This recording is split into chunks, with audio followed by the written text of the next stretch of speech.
भगवान श्री कृष्ण परिपूर्णतम परात्पर ब्रह्म है। वह जगत के कल्याण के लिए, अपने भक्तों को आनंद प्रदान करने के लिए सर्वव्यापक निराकार ब्रह्म होते हुए भी साकार रूप में अपनी माया को अधीन करके प्रकट होते हैं। वह केवल धर्म की स्थापना करने और संसार का उद्धार करने के लिए ही अपनी योग माया से सगुण रूप होकर प्रकट होते हैं। उनके जन्म एवं कर्म दिव्य हैं। जो इसे जान लेता है, ऐसे भक्तों का पुनर्जन्म नहीं होता। अखिल ब्रह्मांडाधिपति भगवान श्री कृष्ण जी का अत्यंत पुण्यप्रद प्राकट्य भाद्रपद मास की कृष्ण पक्ष की अष्टमी को रोहिणी नक्षत्र में हुआ, जिसे हम श्री कृष्ण जन्माष्टमी पर्व के रूप में मनाते हैं। ब्रह्मा जी की प्रार्थना पर पृथ्वी से अत्याचारियों का भार उतारकर तथा अपने भक्तों को सुख प्रदान करने के लिए कंस के कारागार में वसुदेव देवकी के यहाँ आनंद कंद श्री भगवान प्रकट हुए।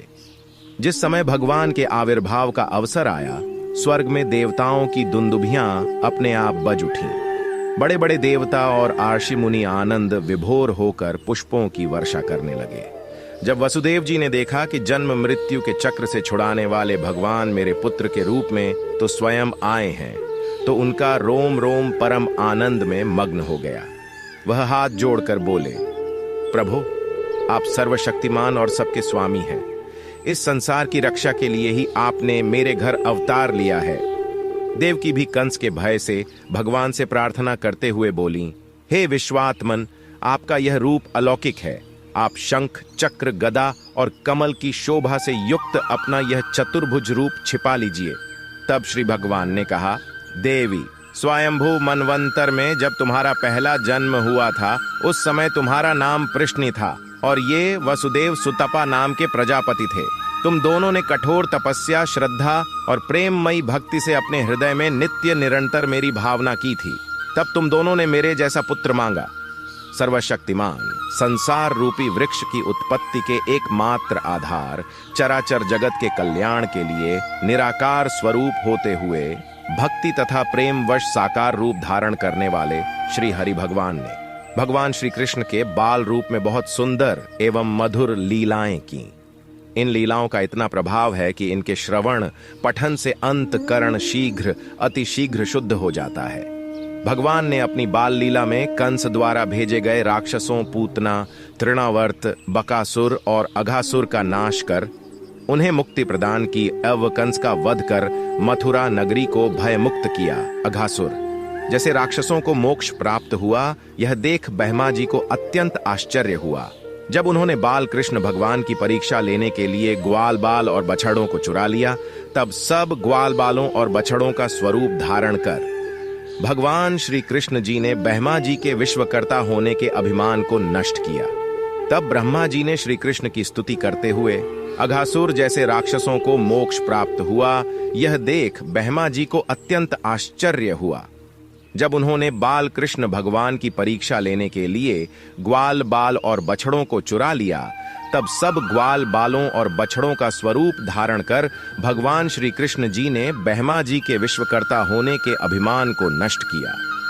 तब ब्रह्मा जी ने श्री कृष्ण की स्तुति करते हुए कहा, आपकी महिमा का ज्ञान तो बड़ा कठिन है। आप अनंत आदि पुरुष परमात्मा हैं और मेरे जैसे बड़े बड़े मायावी भी आपकी माया के चक्र में हैं।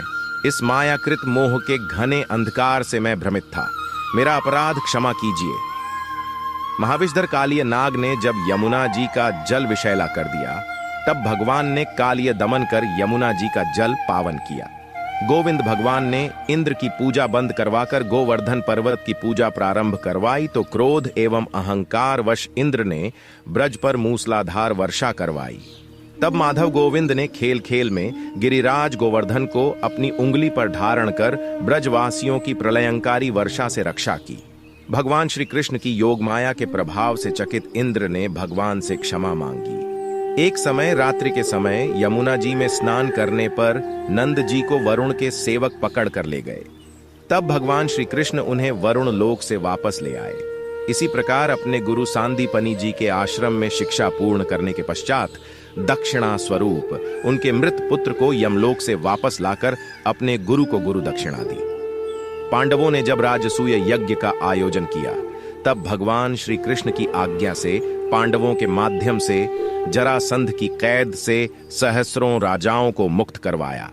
महाभारत के युद्ध में कर्तव्य मार्ग से विमुख हुए अर्जुन को भगवान श्री कृष्ण ने समस्त वेदों उपनिषदों से सारगर्भित ज्ञान को श्रीमद् भगवद गीता के रूप में प्रदान किया और अर्जुन को अपने विश्वरूप परमात्मा के रूप में दर्शन कराए। अर्जुन गोविंद भगवान की स्तुति में कहते हैं, आप दुखियों के सखा तथा सृष्टि के उद्गम हैं।